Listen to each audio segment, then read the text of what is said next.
ಸ್ನೇಹಿತರೆ ನಮಸ್ಕಾರ. ಗಜಕೇಸರಿ ವೈಭವ ಯೂಟ್ಯೂಬ್ ಚಾನಲ್ಗೆ ನಿಮಗೆ ಸ್ವಾಗತ. ನಾನು ಗಜೇಂದ್ರ. ಸ್ನೇಹಿತರೆ, ನಾನಿವತ್ತು ನಿಮ್ಮನ್ನು ಐತಿಹಾಸಿಕ, ಧಾರ್ಮಿಕ ಮತ್ತು ಪ್ರಾಕೃತಿಕ ಮತ್ತು ವೈಜ್ಞಾನಿಕ ಹಿನ್ನೆಲೆಯುಳ್ಳ ಶಿವಗಂಗೆ ಬೆಟ್ಟಕ್ಕೆ ನಾನು ನಿಮ್ಮನ್ನು ಟ್ರೆಕ್ಕಿಂಗ್ ಕರ್ಕೊಂಡು ಹೋಗ್ತಾ ಇದ್ದೀನಿ. ಸ್ನೇಹಿತರೆ, ಬನ್ನಿ ಶಿವಗಂಗೆ ಕ್ಷೇತ್ರವನ್ನು ಟ್ರೆಕ್ಕಿಂಗ್ ಮಾಡ್ಕೊತ ಇಲ್ಲಿನ ಐತಿಹಾಸಿಕ ಮತ್ತು ಧಾರ್ಮಿಕ ಹಿನ್ನೆಲೆ ಏನೇ ಹೇಳುತ್ತೆ ಅನ್ನೋದನ್ನು ನಾನು ಈ ವಿಡಿಯೋದಲ್ಲಿ ಸಂಪೂರ್ಣವಾಗಿ ತಿಳಿಸ್ಕೊಡ್ತೀನಿ. ಸೊ ಈ ವಿಡಿಯೋನ ಸಂಪೂರ್ಣವಾಗಿ ನೋಡಿ. ಹಾಗೆ ನೀವಿನ್ನು ನಮ್ಮ ಚಾನಲ್ಗೆ ಸಬ್ಸ್ಕ್ರೈಬ್ ಆಗಿಲ್ಲ ಅಂತಂದರೆ ಸಬ್ಸ್ಕ್ರೈಬ್ ಮಾಡ್ಕೊಳ್ಳಿ ಅಂತ ಹೇಳ್ತಾ ಬನ್ನಿ ವಿಡಿಯೋನ ಶುರು ಮಾಡೋಣ. ಶಿವಗಂಗೆ ಬೆಂಗಳೂರು ಗ್ರಾಮಾಂತರ ಜಿಲ್ಲೆಯ ದಬಸ್ಪೇಟೆ ಬಳಿ ಇರುವ ಬೆಂಗಳೂರಿನಿಂದ ಸುಮಾರು 55 ಕಿಲೋಮೀಟರ್, ತುಮಕೂರಿನಿಂದ ಸುಮಾರು 25 ಕಿಲೋಮೀಟರ್ ದೂರದಲ್ಲಿರುವ ಪ್ರಾಕೃತಿಕ, ಧಾರ್ಮಿಕ, ವೈಜ್ಞಾನಿಕ ಮತ್ತು ಐತಿಹಾಸಿಕ ಪ್ರಸಿದ್ಧ ಕ್ಷೇತ್ರವಾಗಿದೆ. ಈ ಬೆಟ್ಟವು ಸಮುದ್ರ ಮಟ್ಟದಿಂದ ಸುಮಾರು 4560 ಅಡಿ ಎತ್ತರವಿದೆ. ಈ ಬೆಟ್ಟವನ್ನು ಶಿವಗಂಗೆ ಎಂದು ಕರೆಯಲು ಕಾರಣ, ಇದು ಶಿವಲಿಂಗದ ಆಕಾರದಲ್ಲಿದೆ ಮತ್ತು ಪಾತಾಳಗಂಗೆ ಎಂಬ ಚಿಲುಮೆ ಇರುವುದರಿಂದ ಈ ಎರಡು ಹೆಸರುಗಳ ಸಂಗಮದಿಂದ ಈ ಕ್ಷೇತ್ರವನ್ನು ಶಿವಗಂಗೆ ಎಂದು ಕರೆಯಲಾಗುತ್ತದೆ. ಈಗ ನೀವು ನೋಡ್ತಾ ಇದ್ದೀರಲ್ಲ, ಇದು ದೇವಸ್ಥಾನದ ಗೋಪುರ ಮತ್ತು ಇಲ್ಲಿ ಹೊಸದಾಗಿ ನಿರ್ಮಿಸಿರುವಂತಹ ಈಶ್ವರನ ಪ್ರತಿಮೆಯನ್ನು ಕೂಡ ನೀವು ನೋಡ್ತಾ ಇದ್ದೀರಿ. ಈ ಬೆಟ್ಟಕ್ಕೆ ಹೋಗಬೇಕು ಅಂದರೆ 1200 ಮೆಟ್ಲುಗಳನ್ನು ಹತ್ಕೊಂಡು ಹೋಗಬೇಕಾಗತ್ತೆ. ಈಗ ನೀವು ನೋಡ್ತಾ ಇರೋದು ದೇವಸ್ಥಾನದ 2ನೇ ಗೋಪುರ. ಇದು ಇದರ ಪಕ್ಕದಲ್ಲಿ ನಂದಿ ವಿಗ್ರಹ ಕೂಡ ಇರುವಂಥದ್ದು ವಿಶೇಷವಾಗಿದೆ.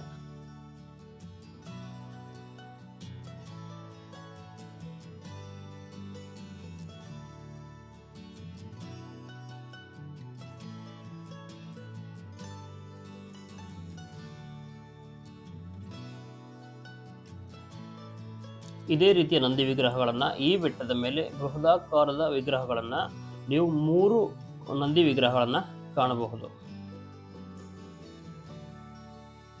ಈ ಮೂಲಕ ಹತ್ಕೊಂಡೋದ್ರೆ ನಾವು ಸೀದಾ ಬೆಟ್ಟಕ್ಕೆ ಹತ್ಕೊಂಡು ಹೋಗ್ತೀವಿ. 1200 ಮೆಟ್ಲುಗಳನ್ನು ಹತ್ಕೊಂಡು ಹೋಗಬೇಕಾಗತ್ತೆ. ಈಗ ನಾವು ಹೋಗ್ತಾ ಇರೋದು ದೇವಸ್ಥಾನದ ಒಳಾಂಗಣಕ್ಕೆ ಹೋಗ್ತಾ ಇದ್ದೀವಿ. ಪುರಾತನ ಕಾಲದ ಗುಹಾಂತರ ದೇವಾಲಯಗಳಾದ ಗಂಗಾಧರೇಶ್ವರ ದೇವಸ್ಥಾನ ಮತ್ತು ಹೊನ್ನಮ್ಮ ದೇವಿಯ ದೇವಸ್ಥಾನವನ್ನು ನಾವು ಈ ಒಳಾಂಗಣದಲ್ಲಿ ಕಾಣಬಹುದು. ಈಗ ನಾವು ನೋಡ್ತಾ ಇರುವಂಥದ್ದು 15 ಮತ್ತು 16ನೇ ಶತಮಾನದಷ್ಟು ಹಳೆಯದಾದಂತಹ ಪುರಾತನ ಕಟ್ಟಡಗಳನ್ನು ನಾವಿಲ್ಲಿ ನೋಡ್ತಾ ಇದ್ದೀವಿ. ಇನ್ನು ಸ್ವಲ್ಪ ಒಳಗಡೆಗೆ ಹೋದರೆ ನಮಗೆ ದೇವಸ್ಥಾನದಕ್ಕೆ ಪ್ರವೇಶವನ್ನು ಪಡ್ಕೋಬಹುದು. ನೋಡಿ, ಈ ಬಾಗಿಲು ಮೂಲಕ ಹೋದರೆ ನಾವು ದೇವಸ್ಥಾನದೊಳಗಡೆ ಹೋಗ್ಬೋದು. ಇಲ್ಲಿ ನಮಗೆ ಗಂಗಾಧರೇಶ್ವರ ಗುಹಾಂತರ ದೇವಾಲಯಗಳಾದ ಗಂಗಾಧರೇಶ್ವರ ಮತ್ತು ಹೊನ್ನಾದೇವಿಯ ದೇವಸ್ಥಾನಗಳನ್ನು ನೋಡಬಹುದು. ಇದು ಹೊರಾಂಗಣ. ಅಲ್ಲಿ ನೋಡಿ ಎಷ್ಟು ಅದ್ಭುತವಾದಂತಹ ಚಿತ್ರಕಲೆಯನ್ನು ಆಗಿನ ಕಾಲದಲ್ಲೇ ಕೆತ್ತಿದ್ದಾರೆ ಅಂತ ಹೇಳ್ಬೋದು. ಇನ್ನು ಈ ಕ್ಷೇತ್ರದ ಬಗ್ಗೆ ತುಂಬಾ ಮಾಹಿತಿಗಳನ್ನು ನೀವು ತಿಳ್ಕೊಬೇಕಾಗತ್ತೆ. ಈ ಕ್ಷೇತ್ರದಲ್ಲಿ ನಾವು ಪ್ರಮುಖವಾಗಿ ಒಳಕಲ್ ತೀರ್ಥ, ನಂದಿ ಪ್ರತಿಮೆಗಳು, ಪಾತಾಳಗಂಗೆ, ಅಗಸ್ತ್ಯ ತೀರ್ಥ, ಕಣ್ವ ತೀರ್ಥ ಮತ್ತು ಕಪಿಲಾ ತೀರ್ಥ ಎಂಬ ದೇವಸ್ಥಾನಗಳು ಅಥವಾ ತೀರ್ಥಗಳಿಂದ ಕೂಡಿದ ಪವಿತ್ರ ಯಾತ್ರಾ ಸ್ಥಳವಾಗಿದೆ. ಮತ್ತು ಈ ಕುಮುದಾ ನದಿಯ ಉಗಮ ಸ್ಥಾನವೂ ಕೂಡ ಹೌದು. ಮುಂದೆ ಎಲ್ಲವೂ ಕೂಡ ತೋರಿಸ್ತೀನಿ. ಸೊ ಹಾಗಾಗಿ ಈ ವಿಡಿಯೋನ ಕೊನೆ ತನಕ ನೋಡಿ. ಮತ್ತು ನೀವಿನ್ನು ನಮ್ಮ ಚಾನಲ್ಗೆ ಹೊಸಬರಾಗಿದ್ದರೆ ದಯವಿಟ್ಟು ಚಾನಲನ್ನು ಸಬ್ಸ್ಕ್ರೈಬ್ ಕೂಡ ಮಾಡಿಕೊಳ್ಳಿ. ಸ್ವಲ್ಪ ನಾವು ದೇವಸ್ಥಾನದಿಂದ ಸ್ವಲ್ಪ ಹಿಂದೆಗಡೆ ಬಂದರೆ ನಮಗಿಲ್ಲಿ ಪ್ರದಕ್ಷಿಣೆಗೆ ದಾರಿ ಅಂತ ಅಲ್ಲಿ ಬರೆದಿರ್ತಾರೆ. ಆ ಕಡೆ ಹೋದರೆ ಮಾತ್ರ ಕೋಟೆಯ ಹಿಂಬಾಗಿಲಿನ ಹಿಂದೆ, ಕೋಟೆ ಹಿಂದಕ್ಕೆ ನಾವು ಹೋಗ್ಬಿಡ್ತೀವಿ. ಸೊ ಈ ಕೋಟೆಯನ್ನು 15 ಮತ್ತು 16ನೇ ಶತಮಾನದಲ್ಲಿ ಶಿವಪ್ಪ ನಾಯಕ ಈ ಕೋಟೆಯನ್ನು ನಿರ್ಮಿಸ್ತಾನೆ ಅಂತ ಹೇಳ್ತಾರೆ. ತದನಂತರ ಬೆಂಗಳೂರಿನ ಸಂಸ್ಥಾಪಕರಾದ ಮಾಗಡಿ ಕೆಂಪೇಗೌಡರು ಈ ಕೋಟೆಯನ್ನು ಸುಧಾರಣೆ ಮಾಡಿದ್ರು ಅಂತ ಕೂಡ ಹೇಳ್ತಾರೆ. ಈ ಕೋಟೆಯ ಹಿಂಭಾಗಕ್ಕೆ ಹೋದಾಗ ನಾವು ಗಮನಿಸ್ತಕ್ಕಂಥದ್ದು ತುಂಬ ವಿಶೇಷವಾಗಿರುತ್ತೆ. ಸೊ ಈ ಕಡೆ ತುಂಬ ಜನ ಯಾರೂ ಬರೋದಿಲ್ಲ ಅಂತ ಕಾಣುತ್ತೆ. ಯಾಕಂದರೆ ನಾನು ನೋಡ್ದಂಗೆ ಎಲ್ಲ ಬೆಟ್ಟಕ್ಕೆ ಟ್ರೆಕ್ಕಿಂಗ್ ಹೋಗ್ತಾ ಇದ್ರು ಅಥವಾ ಬೆಟ್ಟದ ಮೇಲಕ್ಕೆ ನಡ್ಕೊಂಡು ಹೋಗ್ತಾ ಇದ್ರೆ ವಿನಃ ಈ ಕಡೆಗೆ ಯಾರೂ ಬರ್ತಾ ಇರಲಿಲ್ಲ. ಸೊ ಈ ಕಡೆ ಕೂಡ ನೀವು ಮುಂದಿನ ಸಲ ಹೋದಾಗ, ಅಂದರೆ ನೆಕ್ಸ್ಟ್ ಸಲ ಯಾವಾಗಾರು ಹೋದಾಗ ಈ ಕಡೆ ಬನ್ನಿ, ತುಂಬಾ ಅದ್ಭುತವಾಗಿರುತ್ತೆ. ಮತ್ತು ಕೆಲವೊಂದು ಆಶ್ಚರ್ಯಕರ ಸಂಗತಿಗಳನ್ನು ಕೂಡ ನೀವು ಇಲ್ಲಿ ನೋಡ್ಬೋದು. ನೋಡಿ, ಇಲ್ಲೊಂದು ದೊಡ್ಡ ಮಂಟಪ ಇದೆ.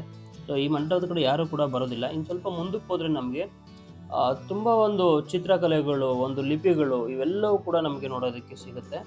ಗುಹಾಂತರ ದೇವಾಲಯದ ಗೋಪುರಗಳನ್ನು ಕೂಡ ನಾವು ಇಲ್ಲಿಂದ ನೋಡಬಹುದು. ಹೋದರೆ ಈಗ ಬನ್ನಿ, ನಾನು ನಿಮಗೆ ಕರ್ಕೊಂಡೋಗಿ ತೋರಿಸ್ತೀನಿ. ಅದನ್ನೆಲ್ಲ ಸಖತ್ತಾಗಿದೆ. ಬನ್ನಿ ನೋಡಿ, ಇದನ್ನೆಲ್ಲ ತಿಳ್ಕೊಬೇಕು. ನಾವು ಬರೀ ಟ್ರೆಕ್ಕಿಂಗ್ ಮಾಡಿಕೊಂಡು ಬಂದ್ವಿ ಹೋಗ್ಬಿಟ್ವಿ ಅನ್ನೋದಕ್ಕಿಂತ ನೋಡಿ, ಪ್ರತಿ ಕಲ್ಲಿನಲ್ಲೂ ಕೂಡ ಕೆತ್ತನೆಗಳು ಮತ್ತು ಲಿಪಿಗಳನ್ನು ಕಾಣಬಹುದು.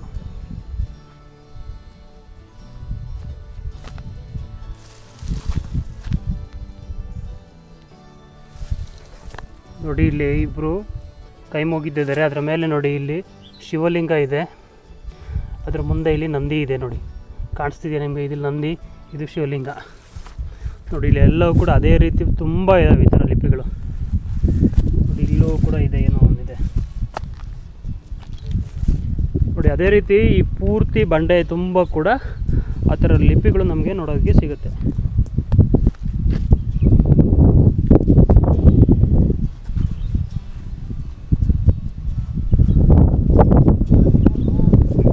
ನೋಡಿ ಇಲ್ಲೂ ಕೂಡ ಕಾಣಿಸ್ತಾ ಇರ್ಬೋದು ಅಕ್ಷರಗಳು. ನೋಡಿ ಅಲ್ಲಿ ಕೂಡ ಇದೆ ಶಿವಲಿಂಗ.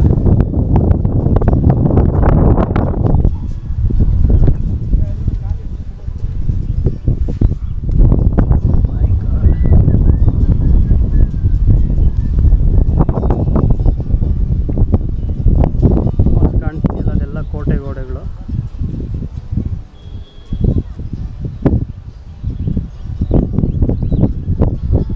Amazing view.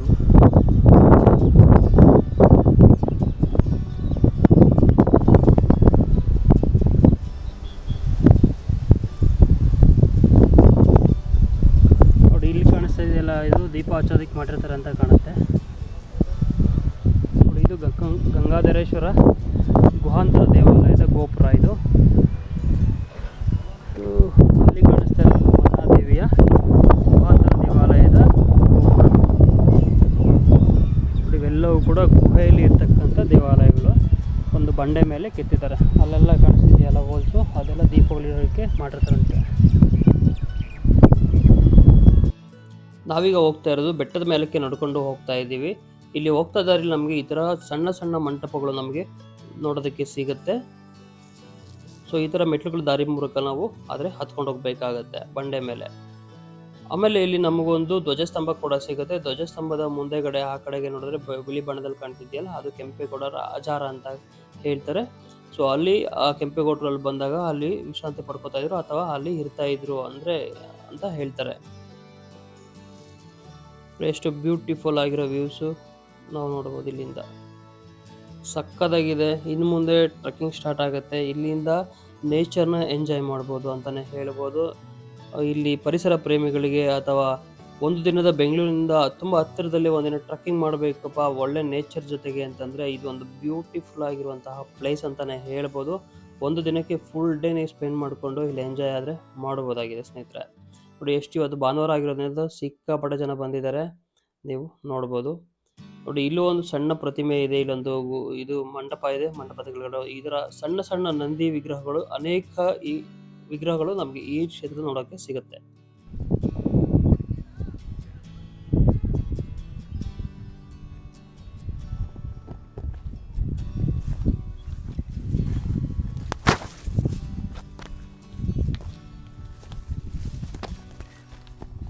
ನೋಡಿ ಯಾವ ಥರ ಇದೆ ಹಚ್ಚ ಹಸಿರಿನ ವಾತಾವರಣ, ಒಳ್ಳೆ ವ್ಯೂಸು, ಎಷ್ಟು ಗ್ರೀನರಿ ಆಗಿದೆ ಅಂತ. ನೋಡಿ ಇದು ವಾಲು, ಈ ಕೋಟೆಯ ವಾಲ್, ಇದು ಸಕ್ಕತ್ತಾಗಿದೆ. ಇನ್ನು ಆ ಕಡೆ ಕೂಡ ಇದೆ ಅಂತ ಕಾಣುತ್ತೆ. ಆ ಕಡೆ ಹೋಗ್ತಾ ಇದ್ದೀನಿ, ನೋಡೋಣ. ಯಾರು ಬರಲ್ಲ ಈ ಕಡೆಗೆ.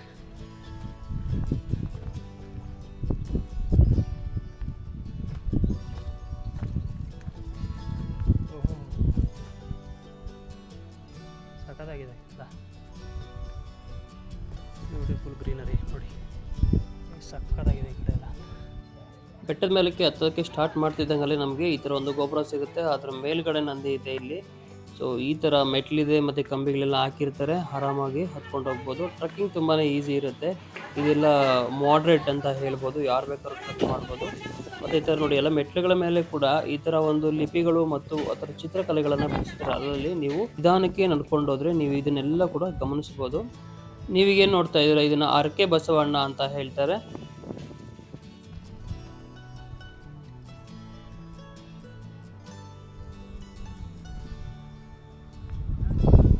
ಟ್ರೆಕ್ಕಿಂಗ್ ಅಂತೂ ತುಂಬಾ ಮಾಡ್ರೇಟ್ ಆಗಿರುತ್ತೆ ಅಂತಲೇ ಹೇಳ್ಬೋದು. ಆ ಥರ ಎಕ್ಸ್ಟ್ರೀಮ್ ಅಂತ ಏನಿಲ್ಲ. ಎಕ್ಸ್ಟ್ರೀಮು ನೆಕ್ಸ್ಟ್ ನಾವು ಒಂದು ಅರ್ಧಕ್ಕೆ ಹತ್ತದ ಮೇಲೆ ನಮಗೆ ಎಕ್ಸ್ಟ್ರೀಮ್ ಆಗಿ ಇರುತ್ತೆ, ಅಲ್ಲಿವರೆಗೂ ಮಾಡ್ರೇಟ್ ಆಗಿ. ಈ ಕಡೆ ಕೂಡ ಹೋಗ್ಬೋದು, ಈ ಕಡೆ ಕೂಡ ದಾರಿ ಇದೆ. ಇದು ಸಂಕ್ರಾಂತಿ ಹಬ್ಬದ ಟೈಮಲ್ಲಿ ಮಾತ್ರ ಈ ಕಡೆ ಹೋಗ್ತಾರಂತೆ, ಬೇರೆ ಟೈಮ್ಗಳಲ್ಲಿ ಈ ಕಡೆ ಯಾರೂ ಓಡಾಡಲ್ಲ ಜಾಸ್ತಿ.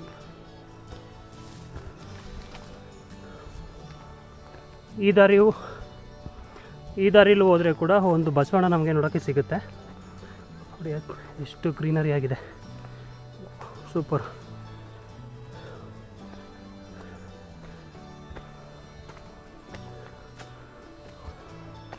ಅಲ್ಲಿ ಗೋಪುರ ಇದೆಯಲ್ಲ, ಅಲ್ಲಿವರೆಗೂ ಹೋಗೋಣ. ಅಲ್ಲಿವರೆಗೂ ಹೋಗ್ಬಿಟ್ಟು ವಾಪಸ್ ಬಂದು ಮಾಮೂಲಿ ಎಲ್ಲರೂ ಹೇಗೆ ಹೋಗ್ತಾರೆ ಆ ಕಡೆಯಿಂದನೇ ಹೋಗೋಣ.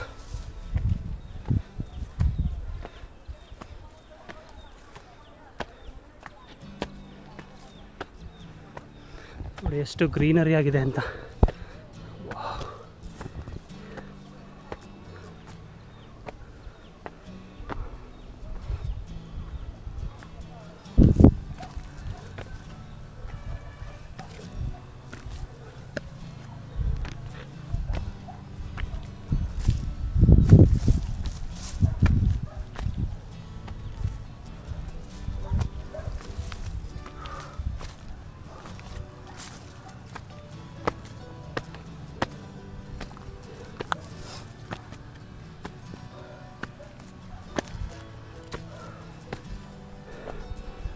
ಫೈನಲಿ ರೀಚ್ ಆಗಿದ್ದೀನಿ.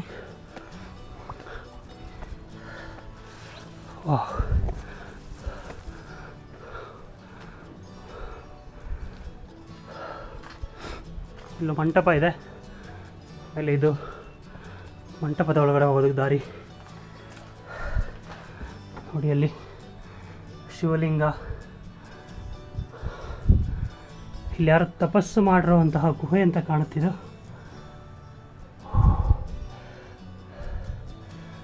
ನೋಡಿ 7 ಜನರ ಒಂದು ವಿಗ್ರಹಗಳನ್ನು ಇಲ್ಲಿ ಕೆತ್ತಿದ್ದಾರೆ ಕಲ್ಲಿನಲ್ಲಿ. ಮತ್ತು ಅಲ್ಲಿ ಶಿವಲಿಂಗ ಇದೆ, ಮುಂದೆ ಈಶ್ವರ ಅಂತ ಕಾಣುತ್ತೆ. ಜಡೆ ಎಲ್ಲ ಬಿಟ್ಕೊಂಡಿದ್ದಾರೆ, ಗಡ್ಡೆ ಎಲ್ಲ ಬಿಟ್ಟಿದ್ದಾರೆ, ಬಟ್ ಯಾರಂತ ನಂಗೆ ಗೊತ್ತಿಲ್ಲ. ನಿಮಗೇನಾದ್ರು ಗೊತ್ತಿದ್ರೆ ಕಮೆಂಟ್ ಮಾಡಿ ತಿಳಿಸಿ. ಈಗ ನಾವು ಗುಹೆ ಒಳಗಡೆ ಹೋಗೋಣ. ಗುಹೆ ಒಳಗಡೆ ಏನಿದೆ ಅಂದರೆ, ಓಹೋ ನೋಡಿ ಅಷ್ಟು ದೊಡ್ಡ ಗುಹೆ. ಇಲ್ಲಿ ಮೇ ಬಿ ಯಾರೋ ತಪಸ್ಸು ಮಾಡೋದಕ್ಕೆ ಈ ಗುಹೆಯನ್ನು ಬಳಸ್ಕೋತಿದ್ರು ಅಂತ ಕಾಣುತ್ತೆ. ನೋಡಿ ಎಷ್ಟು ಚೆನ್ನಾಗಿದೆ, ವಿಶಾಲವಾಗಿದೆ, ಸೂಪರ್.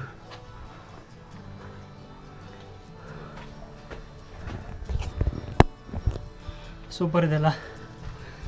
ನೀವು ಕೂಡ ಇಲ್ಲಿ ಬಂದಿದ್ರೆ ಕಮೆಂಟ್ ಮಾಡಿ ತಿಳಿಸಿ. ಈ ದಾರಿಯಲ್ಲಿ ಟ್ರಕ್ಕಿಂಗ್ ಅಂತೂ ನೆಕ್ಸ್ಟ್ ಲೆವೆಲ್ ಇರುತ್ತೆ. ನೀವು ಕೂಡ ಈ ಕಡೆ ಟ್ರೈ ಮಾಡ್ಬೋದು ಬಂದು. ನೆಕ್ಸ್ಟ್ ಲೆವೆಲ್ ಇದೆ ಈ ಕಡೆ ಮಾತ್ರ ಟ್ರಕ್ಕಿಂಗು. ಗ್ರೀನರಿಯಲ್ಲಿ ಜಾಸ್ತಿ ಜನ ಯಾರೂ ಬರೋದಿಲ್ಲ, ಸಕ್ಕತ್ತಾಗಿ ಎಂಜಾಯ್ ಮಾಡ್ಬೋದು ಇಲ್ಲಿ. ಎಷ್ಟು ನೋಡಿದ್ರೂ ಕೂಡ ಗ್ರೀನರಿ ನೋಡಿ. ಅಲ್ಲಿ ಕಾಣಿಸ್ತಿದೆಯಲ್ಲ, ಅಲ್ಲಿಗೆ ನಾವು ಈಗ ಹೋಗ್ಬೇಕಾಗಿರೋದು. ಹೋಗೋಣ ಬನ್ನಿ. ಹೆಂಗಿದೆ ಎಷ್ಟು ನೋಡಿ, ಎಷ್ಟು ಗ್ರೀನರಿ ಆಗಿದೆ ಅಂತ. ನೆಕ್ಸ್ಟ್ ಲೆವೆಲ್ ಇದೆ ಈ ಕಡೆ ಮಾತ್ರ, ಸೂಪರ್.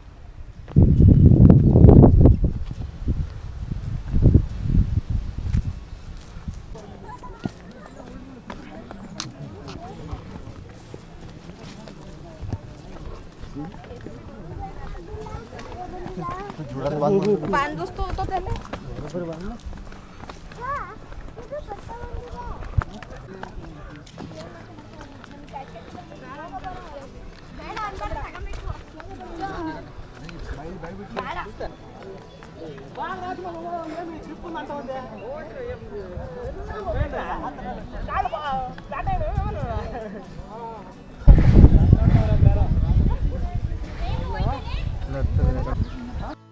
ನೋಡಿ ಇಲ್ಲಿ ಕಾಣ್ತಿದೆಯಲ್ಲ, ಇಲ್ಲಿಂದ ಸ್ವಲ್ಪ ಮುಂದೆ ಹೋದರೆ ನಮಗೆ ಒಳಕಲ್ ತೀರ್ಥ ಸಿಗುತ್ತೆ. ಒಳಕಲ್ ತೀರ್ಥದ ಬಗ್ಗೆ ಅನೇಕ ದಂತಕಥೆಗಳು ಇದಾವೆ ಇಲ್ಲಿ. ಅಂದರೆ ಇಲ್ಲಿ ದೇವಸ್ಥಾನದ ಒಳಗಡೆ ಹೋದ್ರೆ ನಮಗೆ ಅಲ್ಲಿ ಒಳಕಲ್ ತೀರ್ಥ ಅಂತ ಒಂದು ಸಿಗುತ್ತೆ. ಅಲ್ಲಿ ನಮ್ಗೆ ಕೈ ಇಟ್ಟರೆ ಅಲ್ಲಿ ನಮಗೆ ನೀರು ಸಿಗ್ತಕ್ಕಂಥದ್ದು ಇಲ್ಲಿನ ಒಂದು ವಿಶೇಷ ಅಥವಾ ಅದ್ಭುತ ಅಂತಲೇ ಹೇಳ್ಬೋದು. ಅದಕ್ಕೆ ಬೇರೆ ಬೇರೆ ರೀತಿಯಲ್ಲಿ ಹೇಳ್ತಾರೆ. ಅಂತಂದರೆ ಇಲ್ಲಿ ಹೋಗಿ ನಾವು ಕೈ ಇಟ್ಟಾಗ ನೀರು ಸಿಕ್ಕಿದ್ರೆ ನಮಗೆ ಎಲ್ಲ ಇಷ್ಟಾರ್ಥಗಳು ಈಡೇರುತ್ತೆ ಅಂತ ಒಂದು ಥರ ಹೇಳಿದರೆ, ಇನ್ನೊಂದು ಥರ ಏನು ಹೇಳ್ತಾರೆ, ಸಮುದ್ರಕ್ಕೂ ಮತ್ತು ಇಲ್ಲಿಗೂ ಲಿಂಕ್ ಇರುತ್ತೆ. ಅಲೆಗಳು ಬಂದಾಗ ನಮಗೆ ನೀರು ಸಿಗುತ್ತೆ, ಅಲೆಗಳು ವಾಪಸ್ ಹೋದಾಗ ನಮಗೆ ನೀರು ಸಿಗೋದಿಲ್ಲ ಅಂತ ಒಂದು ಹೇಳ್ತಾರೆ. ಮತ್ತು ಮೂರನೇದು ಏನಪ್ಪ ಅಂತಂದರೆ, ಇಲ್ಲಿ ಪಾಪಗಳು ಹರಿದಿದ್ರೆ ಮಾತ್ರ ನಮಗೆ ನೀರು ಸಿಗುತ್ತೆ, ಇಲ್ಲಾಂದರೆ ಸಿಗೋದಿಲ್ಲ ಅಂತ ಕೂಡ ಹೇಳ್ತಾರೆ. ಇದರಲ್ಲಿ ಯಾವುದು ಸತ್ಯ ಯಾವುದು ಮಿಥ್ಯ ಗೊತ್ತಿಲ್ಲ. ನಿಮ್ಗೇನಾದರೂ ಗೊತ್ತಿದ್ರೆ ದಯವಿಟ್ಟು ಕಮೆಂಟ್ ಮೂಲಕ ನಮಗೆ ತಿಳಿಸಬಹುದು.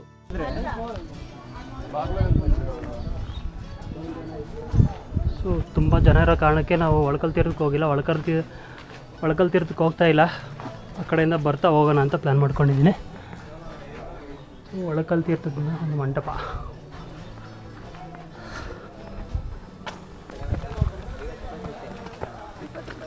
ಈ ಥರ ಇದೆ ದಾರಿ, ನೋಡ್ಬೇಕಿಲ್ಲ.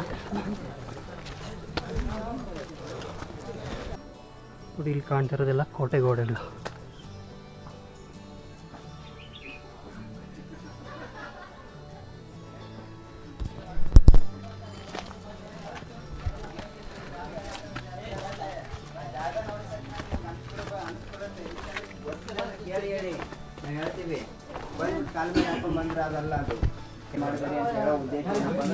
ಕುಂಭಾವತಿ ತೀರ್ಥ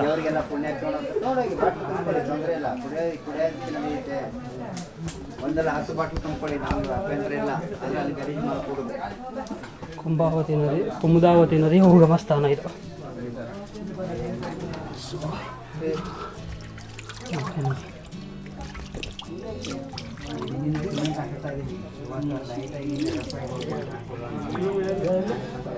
ಚೆನ್ನಾಗಿದೆ.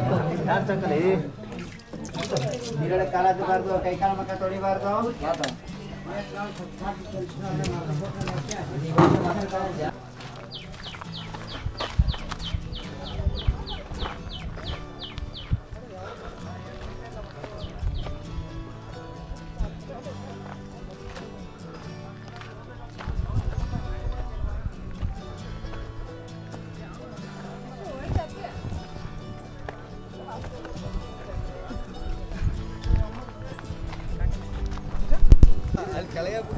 ಅದೇ ಅಟ್ಲೀಸ್ಟ್ ಮೇಲವರೆಗೂ ಬರೋದೇ ಇಲ್ಲ. ಬೆಟ್ಟ ನೋಡ್ಬಿಟ್ಟು ತಲೆನೇ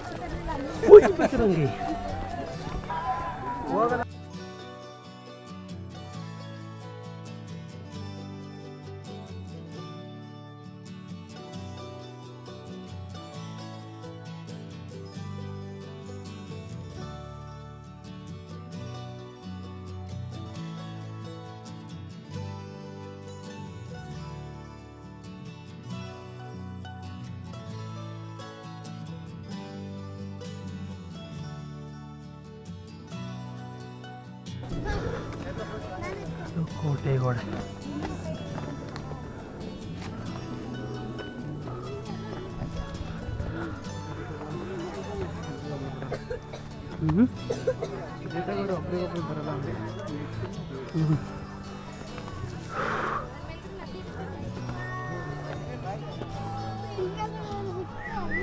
ಈಗ ನೀವು ನೋಡ್ತಾ ಇರೋದು ಇದಕ್ಕೆ ಕೈಲಾಸ ಬಾಗಿಲು ಅಂತ ಕರೀತಾರೆ. ಇಲ್ಲಿ ಜ್ಯೋತಿರ್ಲಿಂಗಗಳನ್ನು ಪ್ರತಿಷ್ಠಾಪಿಸಲಾಗಿದೆ.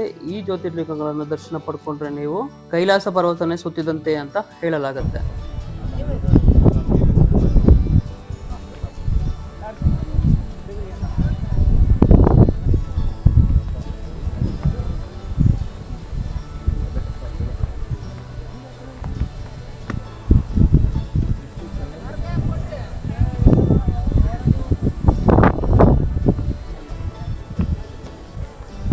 ಇಷ್ಟೊತ್ತು ಬಂದಿದ್ದಲ್ಲ, ಇವಾಗಿರೋದು ಟ್ರಕ್ಕಿಂಗ್.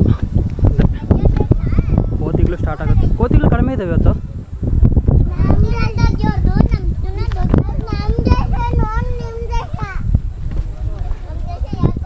ಗೊತ್ತಿಲ್ಲಪ್ಪ, ದೇಶದ ಬಗ್ಗೆ ಮಾತಾಡ್ತಾವ್ರಿ.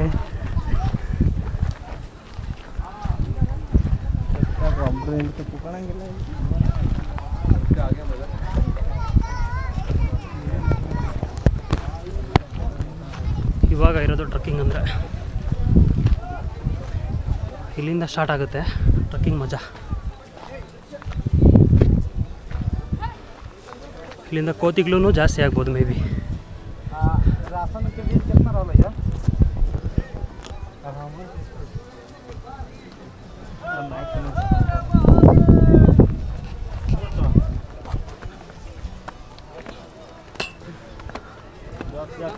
छुट्टी कय गो आदमी के रहले? कय गो छुट्टी?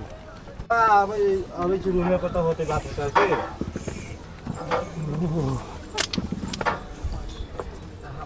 कैसे लेबी ವಿಡಿಯೋ ठीक हो चल ले ले ಲವ್ ಮಾಡ್ತಿದ್ದಾವೆ ಕಪಲ್ಸ್. ठीक इस परमेंट लेके रख ले रहे ना चाहे मोबाइल पे डलवा दे हिसाब किताब तो हमें कर सब बता दो डलवा दो रुपया के गए सोना नंबर ಅದೇ ರೋಡ್ ಅಂಗಡಿದ್ರ हमारो 500 काट कर कुछ नहीं है यार, परेशान करेगा।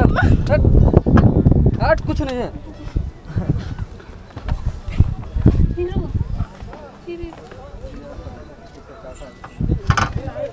Full traffic jam.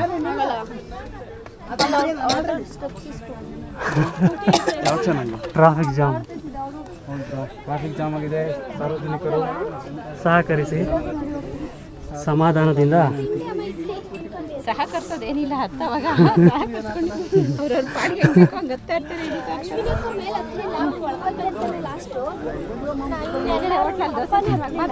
ಸಹಕರಿಸ್ತಾರಷ್ಟೇ ಅಲ್ವಾ? ಹುಷಾರು ಹೋಗಿ.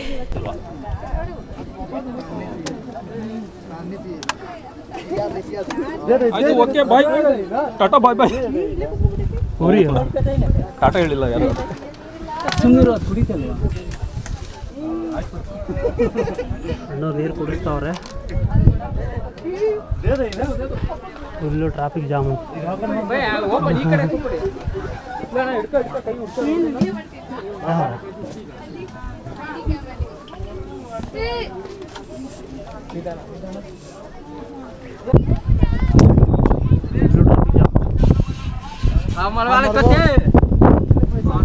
ನೋಡಿ ಸಿಕ್ಕಾಪಟ್ಟೆ ಜನ ಬಂದಿದ್ದಾರೆ. ಇಲ್ಲಿಂದ ನೀವು ನೋಡ್ತಾ ಇರ್ಬೋದು. ಸೊ ನಾವೀಗ ಹೋಗ್ಬೇಕಾಗಿರೋದಾದ್ರೆ ನೋಡಿ ಅಲ್ಲಿ ಕಾಣಿಸ್ತಿದೆಯಲ್ಲ, ಅಲ್ಲಿಗೆ ಹೋಗ್ಬೇಕು ನಾವೀಗ. ಈಗ ಸೊ ನಿಮ್ಗೆ ಅಲ್ಲಿ ನೋಡ್ತಾ ಇದ್ದೀರಲ್ಲ, ಅದು ನಿಮ್ಗೆ ಯಾವ ಥರ ಕಾಣಿಸ್ತಿದೆ ಅಂತ ಸ್ವಲ್ಪ ಹೇಳಿ, ಕಮೆಂಟ್ ಮಾಡಿ ನಮಗೆ ತಿಳಿಸಿ.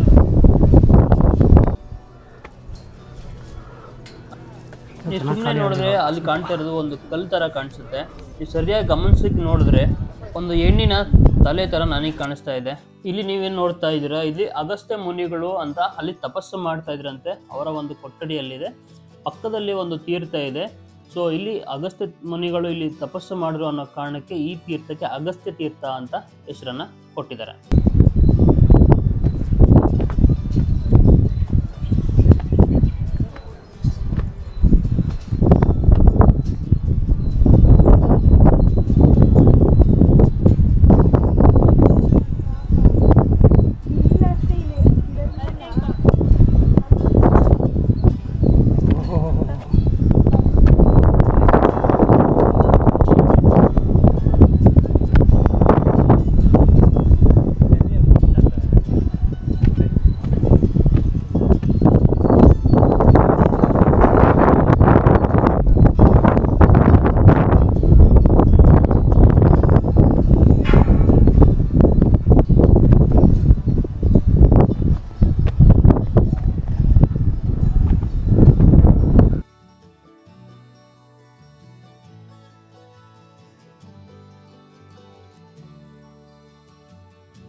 चल ये माते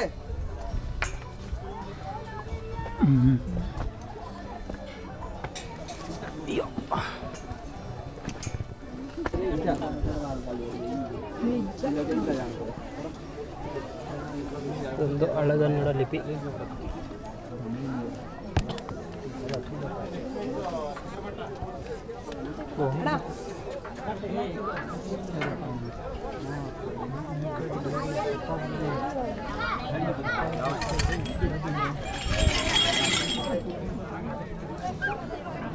ಜೈ ಆಂಜನೇಯ.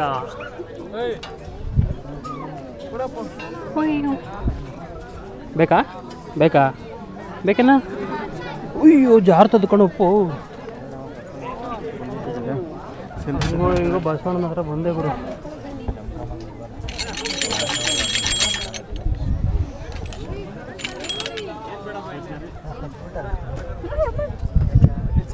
ಈ ಬಸವಣ್ಣನ ಮೇಲಕ್ಕೆ ಹತ್ತುವಾಗ ಸ್ವಲ್ಪ ಈಸಿ ಅನಿಸುತ್ತೆ, ಬಟ್ ಇಳಿಯೋವಾಗ ಸ್ವಲ್ಪ ಕಷ್ಟ ಅನಿಸುತ್ತೆ. ಸೊ ಇಳಿಯೋವಾಗ ತುಂಬ ಕೇರ್ಫುಲ್ಲಾಗಿ ಇಳಿಯಿರಿ, ಯಾರೆಲ್ಲ ಹತ್ತಿದ್ದೀರಾ ಅವರೆಲ್ಲ.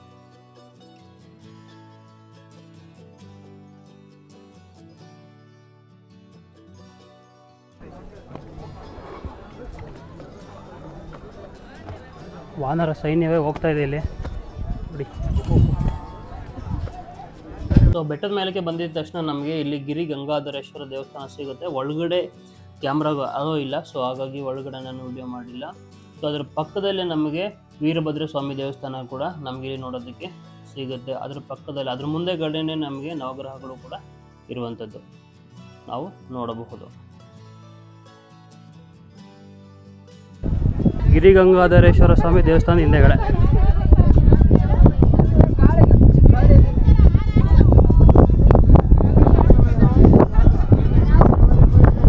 ಇದೊಂದು ನೀರಿನ ಕೊಳ.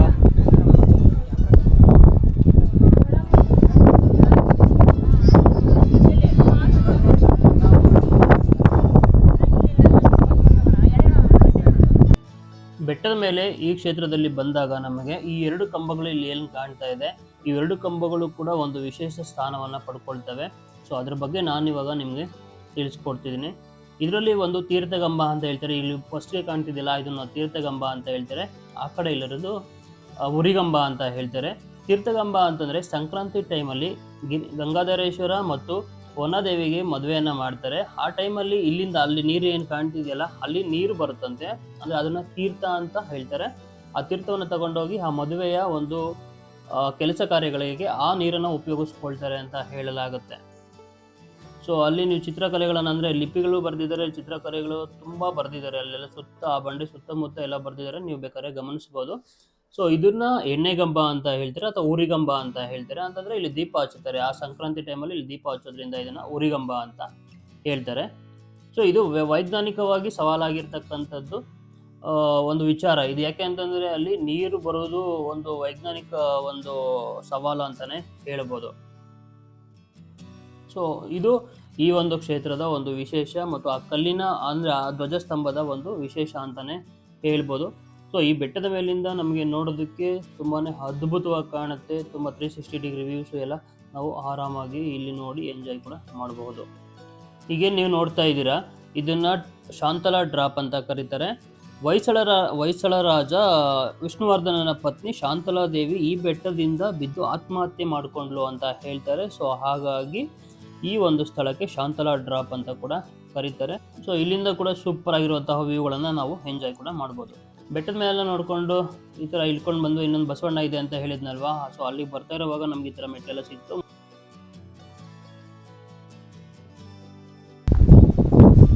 ಅಲ್ಲಿ ನಿಮಗೆ ಕಾಣ್ತಿದೆಯಲ್ಲ, ಅಲ್ಲೊಂದು ಬಸವ ಇದೆ.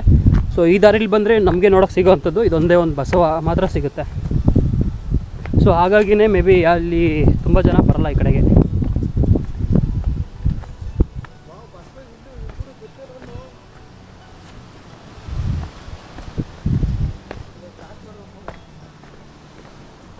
ಇಲ್ಲೂ ಒಂದು ಮಂಟಪ ಇದೆ. ಯಾರಿದ್ದಾರೆ ಅಂತ, ಇಲ್ಲೂ ಶಿವಲಿಂಗ ಇದೆ. ಇಲ್ಲಿ ಒಳಕಲ್ಲು ತೀರ್ಥಕ್ಕೆ ದಾರಿ ಅಂತ ಕೂಡ ಇದೆ ಇಲ್ಲಿ, ಬಟ್ ಇಲ್ಲೆಲ್ಲ ಮುಚ್ಚೋಗಿದೆ, ಹೆಂಗೆ ಹೋಗೋದೋ ಗೊತ್ತಿಲ್ಲ. ಆದರೆ ನೋಡಿ ಇಲ್ಲಿ ನಾವು ನೋಡಬೇಕಾಗಿರೋ ಅಂಥದ್ದು ಈ ಬಸವಣ್ಣ.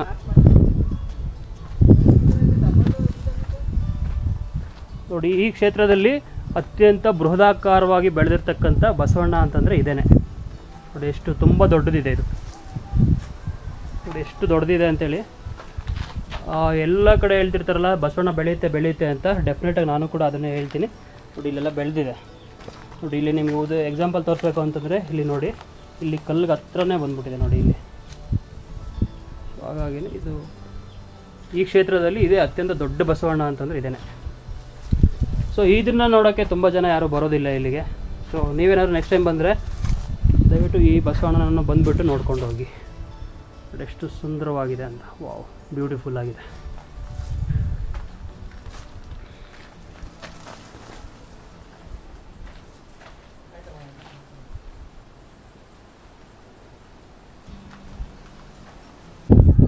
ಮನುಷ್ಯನ ಸಂಚಾರ ಇಲ್ಲ ಅಂತಂದರೆ ಪ್ರಕೃತಿ ಎಷ್ಟು ಸುಂದರವಾಗಿರುತ್ತೆ ಅನ್ನೋದಕ್ಕೆ ಈ ಒಂದು ದೃಶ್ಯಾವಳಿಗಳೇ ಸಾಕ್ಷಿ. ಎಷ್ಟು ಗ್ರೀನರಿ ಆಗಿದೆ, ಎಲ್ಲೂ ಚೂರು ಗಲೀಜಿಲ್ಲ, ಕ್ಲೀನಾಗಿದೆ. ನೋಡಿದ್ರೆ ಹಸಿರು ನೋಡಿ ಏನು ಸಕ್ಕತ್ತಾಗಿದೆ. ಕುದೂರವ್ರಿಗೆ ದಂಪತಿಗಳಿಗೆ ಮಕ್ಕಳಿಲ್ದಾಗ ನನ್ನ ಬಂಜೆತನ ನಿವಾರಣೆ ಆದರೆ ಆ ಮಗು ನಿಂಗೆ ಬಿಡ್ತೀನಿ ಅಂತ ಅರ್ಸ್ಕೊಂಡಿದ್ರಂತೆ.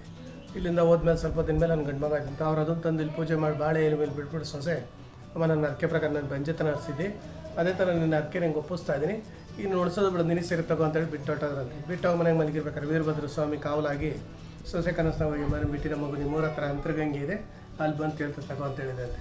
ಅವಾಗ ಇಲ್ಲಿ ಬಿಟ್ಟಿದ್ದು ಮಗು ಕುದೂರು ಅಂತರ್ಗಂಗೆ ಮಗು ಆಡ್ತಾ ಇರ್ತಂತೆ. ಅಲ್ಲ ಮಗು ಎತ್ಕೊಂಡ್ರು ಅಂತ ಹೇಳ್ತಾರೆ. ಅದರ ಮುಖಾಂತರ ಇಲ್ಲಿಂದ ಅಲ್ಲಿ ಸುರಂಗ ಅಂತ ಕಂಡುಹಿಡ್ದಿರೋದು. ಈಗಲೂ ಅಷ್ಟೇ ಮದುವೆ ಆಗೊಂದು 5-6 ವರ್ಷ ಆಯ್ತಲ್ಲ ಅಂತ ಮಕ್ಕಳಿಲ್ದವ್ರು ಬಂದಿಲ್ಲಿ ಶುಕ್ರವಾರ ಮಂಗಳವಾರ ಗಂಗೆ ಪೂಜೆ ಮಾಡಿ ವೀರಭದ್ರ ಸ್ವಾಮಿ ಪೂಜೆ ಮಾಡಿ ನಾನು ಅರ್ಕೆ ಮಾಡ್ಕೊಳ್ಳೋದ್ರೆ ಅಂತ ಒಂದು ಮಗು ಆಗ್ತದೆ. ಏನೋ ದೋಷ ಇದ್ರೆ ನಿವಾರಣೆ ಆಗುತ್ತೆ. ಕುದೂರು ಹತ್ರ ಪ್ರಸನ್ನ ಗಂಗಾಧರೀಶನ ದೇವಸ್ಥಾನ ಇದೆ. ಇದು ಮಳೆಗಾಲ ಕೆಳಗೆ ಹೋಗುತ್ತೆ, ಬೇಸಿಗೆಗೆ ಮೇಲಕ್ಕೆ ಬರ್ತದೆ.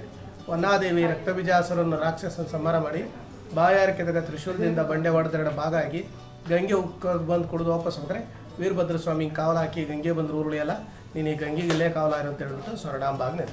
ಇಲ್ಲಿ ಬರೋ ಪ್ರವಾಸಿಗರಲ್ಲಿ ನನ್ನ ವಿನಂತಿ ಏನಪ್ಪ ಅಂತಂದರೆ, ಇಂಥ ಪ್ರಕೃತಿಯ ಮಡಿಲಿನಲ್ಲಿ ಬನ್ನಿ, ಎಂಜಾಯ್ ಮಾಡಿ. ಆದರೆ ಪ್ಲಾಸ್ಟಿಕ್ಗಳನ್ನು ಅಥವಾ ನೀವು ತಂದಿರುವಂಥ ಚಿಪ್ಸ್ ಪಾಕೆಟ್ಸ್ ಆಗಿರಲಿ, ಏನೇ ಒಂದು ಪ್ಲಾಸ್ಟಿಕ್ ಐಟಮ್ಗಳನ್ನು ಏನೇ ತೊಗೊಂಡು ಬಂದಿದ್ರು ಕೂಡ ಅದು ನನಗೆ ನೀವೇ ಕ್ಯಾರಿ ಮಾಡ್ಕೊಂಡು ಹೋಗಿ, ಇಲ್ಲಾಂದರೆ ಎಲ್ಲರೂ ಡಸ್ಟ್ಬಿನ್ ಇದ್ದರೆ ಆ ಡಸ್ಟ್ಬಿನ್ ಒಳಗಡೆ ಹಾಕಿ. ಪರಿಸರ ಸಂರಕ್ಷಣೆ ನಿಮ್ಮೆಲ್ಲರ ಹಕ್ಕು ಕೂಡ ಆಗಿದೆ.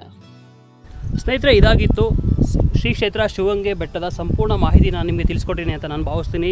ಈ ವಿಡಿಯೋ ನಿಮಗೆ ಇಷ್ಟ ಆಗಿರೋ ಲೈಕ್ ಮಾಡಿ, ಶೇರ್ ಮಾಡಿ. ಇದೇ ರೀತಿಯ ಬೇರೆ ಬೇರೆ ವಿಡಿಯೋಗಳಿಗೆ ನಮ್ಮ ಚಾನಲನ್ನು ಅಂದರೆ ಗಜಕೇಸರಿ ವೈಭವ ಯೂಟ್ಯೂಬ್ ಚಾನಲನ್ನು ಸಬ್ಸ್ಕ್ರೈಬ್ ಮಾಡಿಕೊಡಿ ಅಂತ ಹೇಳ್ತಾ ಈ ವಿಡಿಯೋನ ಇಲ್ಲಿಗೆ ಮುಗಿಸ್ತಾ ಇದ್ದೀನಿ. ಮುಂದಿನ ವಿಡಿಯೋದಲ್ಲಿ ಸಿಗ್ತೀನಿ. ಅಲ್ಲಿವರೆಗೂ take care, love you all, bye.